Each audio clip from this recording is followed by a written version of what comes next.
नमस्कार, मैं विकास कुमार। आप देख रहे हैं सन भारती न्यूज़ और सन भारती न्यूज़ की टीम लगातार आपको डुमरांव नगर परिषद से हर अपडेट प्रत्येक जनता तक पहुंचाने का प्रयास कर रही है, चाहे वो आम नागरिकों की समस्याएं हों या फिर इस वक्त चुनाव नज़दीक होने के कारण जो भी प्रत्याशी सामने उभर के आए हैं, जो चर्चित चेहरे हैं चेयरमैन के, हमारी टीम उनसे मिल रही है और इस बार चुनाव को लेके क्या मैनिफेस्टो रहेगा, किस मुद्दे के साथ चुनावी मैदान में है, क्या कारण रहा चुनाव लड़ने का। तो अभी हमारे साथ एक युवा प्रत्याशी मौजूद है चेयरमैन पद के लिए, पीयूष यादव जी। हालांकि लगातार राजनीतिक करियर इनका लंबा रहा है और पीछे से अभी तक तो किसी किसी पद पे थे नहीं, लेकिन फिर भी जनता के बीच लगातार दौरा रहता है, हमेशा सुख दुख में साथ खड़े रहना। तो सबसे पहले आइए हम आपको उनसे मिलवाते हैं। बहुत बहुत स्वागत है पीयूष जी आपका हमारे चैनल। आपका भी बहुत बहुत धन्यवाद। तो सर, एक युवा कैंडिडेट के माध्यम से अगर हम बात कर लें तो डुमरांव नगर परिषद में अभी तक जो देखा जाए, जो नगर परिषद की स्थिति है या फिर कोई भी नगर पंचायत, नगर परिषद या फिर नगर निगम, जिस हिसाब से यहाँ की जनता टैक्स पे कर रही है उस हिसाब से सुविधाएं नहीं मिल पा रही है। इस बार चुनाव लड़ने का आपका कारण क्या हुआ? देखिए, काफ़ी समय से मैं भी इन चीज़ों को देख रहा था और राजनीति में तो बहुत टाइम लंबे समय तक मैं सक्रिय रहा हूँ। और रही सवाल डुमरांव की, तो काफ़ी टाइम से अगर मैं बात करूँ, जैसे आपने टैक्स पी और उसके मूलभूत सुविधाओं की बात करी थी, तो डुमरांव में एक बहुत बड़ा रीज़न फैक्टर ये है कि अगर आप देख लीजिए कि अगर वार्ड परिषद द्वारा चिन्हित जो भी वार्ड को आप उठा के देखिएगा, तो जिस वार्ड में वार्ड प्रतिनिधि का जो वोट बेस गलियां नहीं होती हैं, उस गलियों का एकदम मतलब विकास से दूर रखा जाता है कि आप अगर वोट नहीं देते हैं तो हमारे आपकी गली में किसी भी तरह की कार्यवाही नहीं होगी। या फिर अगर आप इस कंप्लेन को लेकर चेयरमैन से मिलना चाहते हैं, तो चेयरमैन का सीधा सीधा यही कहना होता है कि भैया आप वार्ड पार्षद जो गली के हैं वो हमको इस पर इशू नहीं करवा रहे हैं, तो हम इस पर काम नहीं करना पाए। तो इस दोनों के खींचातानी के बीच एक निर्णय सरकार ने लिया था कि चेयरमैन का जो चुनाव होगा उसको स्वतंत्र रूप से चुनाव कराया जाएगा। तो इस चुनाव को, इस तैयारी के मद्देनजर देखते हुए भी हम लोगों ने भी सोचा कि एक बेहतर मौका है हम लोग को डुमरांव के लिए कुछ कर पाना, क्योंकि इसमें ना जवाबदेही वार्ड पार्षद की भी होनी और चेयरमैन की भी होनी, क्योंकि आप जब भी जनता से वोट मांगने जाइएगा तो आप अपने रिपोर्ट कार्ड के आधार पर मांगने जाइएगा। तो हमने सोचा कि अगर हमारा कोई बेहतर रिपोर्ट कार्ड तैयार हो सकता है, हम जनता के बीच में अपने कार्यशैली के अंतर्गत वोट मांगने जा सकते हैं, तो हमने सोचा कि हमारे लिए एक अच्छा फैसला है कि हम चेयरमैन के रूप में प्रतिनिधित्व करें, और जिससे जो शहर की मूलभूत सुविधाओं से जो शहर हमारा दूर है, हम उसको एक बेहतर व्यवस्थित समाज और व्यवस्थित विकास की तरफ आगे लेके चलें। तो लगातार आपका दौरा चल रहा है सभी वार्डों में। मुख्य रूप से अगर हम बात करें तो जनता की किस तरह की मूलभूत समस्याएं सामने आ रही हैं? देखिए, नगर परिषद से जनता बहुत कुछ ज़्यादा उम्मीद नहीं रखती है।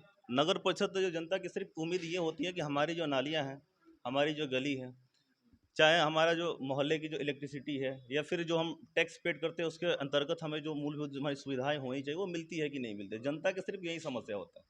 तो अगर आप कहीं किसी भी, अगर जैसे हम अभी तो कुछ दिनों से हम टेक्सटाइल कॉलोनी जिसको बोला जाता है, वार्ड नंबर 2 पहले रहा, अब नया वार्ड जो डेवलप हुआ है शायद लगभग 18 हुआ है।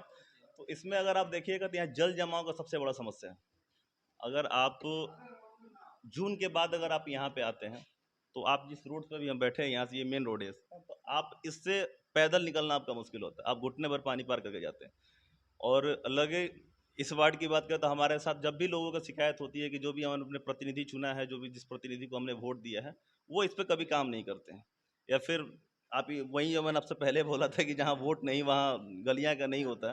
तो ये जो बेसिक चीज़ है, फिर आप स्ट्रीट लाइट उठा लीजिए, स्ट्रीट लाइट लगे हैं और स्ट्रीट लाइट भी आपको वही मिलेगा जो व्यक्तिगत रूप से उनके बहुत करीबी हों। उसके अलावे आप उठा के देख लीजिए, क्या कहते हैं, नालियों का हालत, नाली में काफ़ी जल जमाव, ये सारी जो समस्या, इससे ज़्यादा नगर परिषद से लोग जनता के यहाँ कुछ उम्मीद नहीं करती है। जो इंफ्रास्ट्रक्चर है उसका बेहतर करने का प्रयास करें। जो भी प्रतिनिधि जीतते हैं, जो भी चुनाव में आते हैं या फिर मैं आता हूँ, तो इसमें बेहतर करने का प्रयास करें। इससे ज़्यादा जो जनता, हमको नहीं लगता है कि नगर एक परिषद से चीज़ हम सुविधा बात कर ले, यहाँ पे ये जो आम तौर पे समस्याएं सामने आ रही हैं, लेकिन जनता के बीच हमारी टीम भी ग्राउंड रिपोर्ट की, जनता से मिली, उनकी समस्याओं के बारे में जानने का प्रयास की। तो जो अहम समस्या है, जैसे कि हम बात कर ले स्वास्थ्य के मुद्दे पे, यहाँ की जनता का कहना है कि थोड़ा सा बड़ा इशू हो तो यहाँ की जनता को सीधे बड़े शहरों में जाना पड़ता है, आरा या फिर पटना। या फिर हम बात कर ले तो जो शिक्षा का स्तर है, जिस पे हमारी सरकार, राज्य सरकार या फिर केंद्र सरकार लाखों रुपए, करोड़ों रुपए खर्च कर रही है, लेकिन उस हिसाब से सुविधाएं नहीं मिल पा रही हैं। तो आने वाले समय में अगर जनता आपको मौका देती है तो ये जो अहम मुद्दे हैं इस पे सबसे बड़ा कदम क्या होगा? देखिए, इसमें तो जो हमारा अधिकार क्षेत्र के अंतर्गत जो भी चीज़ें आती हैं, जो हमारे अधिकार क्षेत्र के अंतर्गत स्वास्थ्य की व्यवस्था आती है और शिक्षा की व्यवस्था आती है, उसमें हम चाहेंगे कि हम जितना बेहतर से बेहतर हो सके, उसकी उपस्थिति हम अपनी दर्ज करें। तो प्रयास तो हमारा यही है, क्योंकि हम भी यहीं से पढ़े लिखे हैं। अभी राज हाई स्कूल में पिछले कुछ दिनों से अभी मैं जा रहा था, तो इस पर हमारे विधायक जी से बात हुई थी इस मामले को लेके, कि अभी जो हाई स्कूल का शिक्षा का स्तर है बद से बदतर होते जा रहा है। तो उन्होंने बोला था कि हम भी अपने स्तर पे काम कर रहे हैं। या फिर अगर खेल के मामला में ले लें, तो राज हाई स्कूल पे भी जो फील्ड का जल जमाव का मुद्दा था, हमने उनसे भी उनकी बात की थी। तो उसमें काफ़ी सुधार किया था उन्होंने। ड्रेनिंग सिस्टम का काम शुरू करवाया था राज हाई स्कूल का, फिर मट्टी लेवलिंग का काम करवाया था। तो धीरे धीरे हम लोग भी अपने अंतर्गत से प्रयास कर रहे हैं। अगर एक प्रतिनिधि ना होते हुए भी प्रयास कर रहे थे, सोच सकते हैं कि जब उसके हमारी भागीदारी जब आ जाएगी, जब हमारी जवाबदेही आ जाएगी, तो हम उसको कितना बेहतर कर पाएंगे। तो एक युवा पीढ़ी के साथ होने के साथ साथ अगर हम बात कर ले तो युवाओं के लिए जो युवा अपना प्रतिभा दिखाना चाहते हैं चाहे खेल के रूप में हो या फिर अन्य किसी भी क्षेत्र में, तो आने वाले समय में अगर जनता मौका देती है तो युवाओं के लिए खासकर उनका रोजगार या फिर इन तमाम मुद्दों को लेकर बड़ा कदम क्या होगा? देखिए, नगर परिषद में रोजगार का जो सबसे बड़ा पॉइंट होता है, नगर परिषद जो युवाओं को रोजगार दे सकती है, वो इंफ्रास्ट्रक्चर डेवलप करके दे सकती है। या फिर आप ये कह लें, क्योंकि हमारे नगर परिषद के चेयरमैन के अंतर्गत ऐसा कोई अधिकार नहीं होता है कि हम किसी को नौकरी दे सकें या फिर हम किसी को सरकारी नौकरी दे दें, हमारे अंतर्गत नहीं आता। हाँ, हम ये जरूर कोशिश करेंगे कि हमारा जो डुमरांव शहर है वो ज़्यादा से ज़्यादा विकास करे, मार्केट की जो आबादी है और ज़्यादा बढ़े, जिससे युवाओं का अपना क्या कहते हैं स्वरोजगार करने के लिए वो इच्छुक हैं, अपनी दुकान खोल सके या फिर अपने जिस तरह का भी धंधा कर सकते हैं। बड़ा मार्केट होगा तो ऑब्वियस बात है कि उनको अपॉर्चुनिटी भी ज़्यादा मिलेगी। तो इस तरह के हम उस पर कदम जरूर उठाएंगे। लेकिन अब ऐसा तो हम नहीं कह सकते हम उनको नौकरी दे देंगे, हम सरकारी नौकरी दे सकते हैं। हाँ, बाजार का विस्तार जरूर होगा हमारे क्षेत्र में, जहाँ भी सरकारी ज़मीनें पड़ी हुई हैं उसमें उसको और बेहतर करने का प्रयास करेंगे, मार्केट बनाने का प्रयास करते हैं। जैसा भी हम देख रहे हैं कि शहर में जो जाम का जो स्थिति बना हुआ है, सबसे बड़ा समस्या है टेम्पो स्टैंड बनवाना, जिस कारण से शहर में जाम लगती है। इसकी व्यवस्था ज़रूर कराई जाएगी। बस स्टैंड की भी यहाँ पे बहुत जाम की समस्या होती है। इस तरह की जो भी मूलभूत सुविधाएं हैं, उस पे हम बेहतर काम करने का प्रयास करेंगे। इसके अलावा 7 निश्चय योजना लगभग जो फ्लॉप है। तो हम बात कर ले आने वाले समय में अगर सरकार की जो भी सुविधा हो या फिर जो भी सरकार की आगामी गाइडलाइन हो उस हिसाब से यहाँ की जनता को लेके क्या कहना है? एक बार रिपीट करेंगे प्लीज़? जैसे कि सरकार के गाइडलाइन के हिसाब से जो भी सुविधाएं दी जानी है जी, जी। नगर परिषद में, जी। अगर जनता अगर आप पे आशीर्वाद देती है, आपको जी। सत्ता मिलाती है, तो क्या इस मामले में क्या कहना चाहेंगे जनता से? देखिए, अगर जनता हमें आशीर्वाद देती है, हमें अगर सिस्टम में बैठाती है जिसमें हमारी जवाबदेही बनती है, तो ये जनता मान के चले कि अब उन्होंने चेयरमैन मुझे नियुक्त नहीं किया। हर जनता का एक अधिकार होगा कि वो हमारे साथ मिल सकते हैं, हमारे साथ अपनी कमेटी बना के हमारे साथ खड़े होकर बेहतर से बेहतर इस योजनाओं का लाभ उठा सकते हैं और हमारे साथ खड़े होकर हमारे पैरेलल काम कर सकते हैं। तो इसमें इस चुनाव को लेकर अगर हम बात कर ले तो ये चुनाव काफ़ी टफ होने वाला है क्योंकि सीधे जनता से जुड़ने के बाद प्रत्याशी अनेकों आएंगे। तो कहीं ना कहीं कुछ कैंडिडेट ऐसे भी आएंगे जो चुनाव को जातीय समीकरण, धन बल, इन तमाम चीज़ों से जोड़ना चाहेंगे। जनता से क्या अपील रहेगा? देखिए, जहाँ तक आपने जातिगत समीकरण की बात करी, तो ये डुमरांव है। तो यहाँ जातिगत समीकरण कोई मायने नहीं रखता है। जहाँ तक अभी तक हमने अपना अनुभव देखा है, आज तक डुमरांव का हमने जातिगत समीकरण मायने नहीं देखा कि जातिगत समीकरण डुमरांव में मायने रखती है। यहाँ हर जाति हर लोगों के साथ रहती है। एक यहाँ पे आपसी प्रेम है, आपसी संबंध है। उसके बदौलत तो प्रत्याशी चुनती है और उसी के बदौलत तो प्रत्याशी हराती है। धन बल वाले भी लोग आएंगे। धन बल लोग आते हैं। धन बल से अगर चुनाव जीतना होता तो बहुत लोग धन की प्रयोग करते हैं। बहुत लोग एक्चुअली अंत में वोट जनता को ही देना होता है। जनता, हमारे डुमरांव शहर में जनता पैसों की भूखी नहीं है। सब पैसों से संपन्न है, सब कुछ उनके पास उपलब्ध है। जनता अपना बेहतर नेतृत्व चुनने का प्रयास करेगी। और इसमें रहा सवाल डुमरांव के लिए, तो डुमरांव के लिए हम किसी भी स्थिति में कह सकते हैं कि डुमरांव की जनता पैसों से नहीं बिकती। क्या अपील रहेगा जनता से? जनता से यही अपील है कि हमें एक बार मौका दें। मैं एक बार बेहतर प्रयास करूंगा कि अपने शहर को बेहतर बनाऊं। युवाओं के साथ हमारी भागीदारी होगी, युवा हैं, युवाओं के साथ भागीदारी होगी। युवाओं के साथ कदम से कदम मिला के हम शहर के नवनिर्माण का कार्य करेंगे। अगर हम किसी भी स्थिति में हम अगर फ्लॉप पाए जाते हैं, तो हम, अगर हमारी शहर की जनता अगर कहती है कि आप इस हमारे जो चुनाव है उस पर आप खड़े नहीं उतरे हैं, तो हम क्षमा मांग के हम इस चुनाव से दूर हो जाएंगे। एक चीज़ और पीयूष जी, अगर हम बात कर ले तो चुनाव चाहे कोई भी हो, प्रत्याशी जो भी आते हैं सभी लोग मुद्दा विकास का ही रखते हैं जी।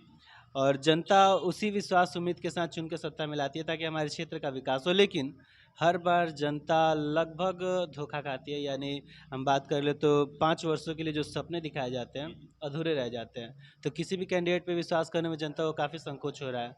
तो इस मामले में जनता से क्या कहना है? देखिए, हम तो सिर्फ यही कह सकते हैं कि इस राजनीति में हम नए हैं और एक नई ऊर्जा के साथ हैं। और दूसरा रहा तो हमारा एजुकेशन भी हमारी शहर और हमारे शहर की जनता ठीक से जानती हुई है, क्योंकि हम काफ़ी शहरों को हमने देखा भी है और हमारे करीबी जब मित्र जब मिलते हैं हमसे, तो हम अदर भी सिटीज़ के जैसे बड़े बड़े शहरें हैं, बड़े बड़े नगर पालिका है, नगर निगम है, उनके जो डेवलपमेंट की बात होती है हम उस पर अक्सर करते रहते हैं कि यहाँ का ड्रेनेज सिस्टम इस तरफ से, यहाँ का ड्रेनेज सिस्टम इस तरह से है। तो हम लोगों ने हमेशा प्लानिंग एक तौर पे लेके रखा है कि हम अपने शहर को इस तरफ से डेवलपमेंट करके चलेंगे। तो अब अगर जनता ठगी हुई, इसमें नो डाउट, हमने भी देखा है कि जो पिछले चेयरमैन साहब हमारे थे, अब जो भी रहे हैं, तो उनके साथ भी अगर खैर बहुत सारे मुद्दे हैं जिसके लिखित में हम देंगे लोगों को। तो जैसे कहीं गलियों में जल जमाव की समस्या है, कहीं टुकड़े डलवाए जाते थे, तो कहीं दो ट्रैक्टर टुकड़े डलाए जाते तो बिल बनाए जाते थे 10 ट्रैक्टर के। इस तरह की बहुत सारी समस्याएं रही हैं, लेकिन जनता को ये चुनना होगा कि बेहतर नेतृत्व कौन कर सकता है, किसके पास वो विजन है जो बेहतर से बेहतर कार्यशैली को देखा है, समझा है, तो उसके हिसाब से उनको निर्णय लेना चाहिए। और रहा सवाल, तो मैं जनता को जवाब देने के लिए तैयार हूँ कि आप मुझे चुन रहे हैं तो मुझे किस बेसिस पे चुन रहे हैं। हमारा जो मैनिफेस्टो होगा, अगर उसके आधार पर उनको पसंद आता है, या फिर हमारे सामने रूबरू होने से जो हमसे बात करेंगे, जो हमारी कैपेसिटी को देखते हैं कि डेवलपमेंट के लिए किस तरह से है नहीं है, तो उसके बाद वो अपना डिसीजन ले सकते हैं। तो जैसे कि हमारी बात अभी पीयूष यादव से हुई थी, जो इस वक्त चेयरमैन पद के प्रत्याशी के रूप में सामने हैं, जिनका साफ तौर पे कहना है कि क्षेत्र में समस्याएं तो अनगिनत है, लेकिन हमारा जो कार्य रहा है जनता के बीच, बिना किसी पद पे रहते हुए जनता के बीच लगातार मेरा दौरा रहता है, और उम्मीद है कि मेरे जो कार्य करने की शैली है वो जनता को पसंद आएगी, और आने वाले समय में अगर जनता हमें चेयरमैन का पद देती है तो हम चाहते हैं कि अपने डुमरांव नगर परिषद को तीव्र गति से विकास के रास्ते पे लाए, और इस क्षेत्र को एक विकसित और आदर्श नगर परिषद के रूप में उभार के सामने लाए। तब तक के लिए हमारे साथ बने रहिए सन भारती न्यूज़ पे। धन्यवाद।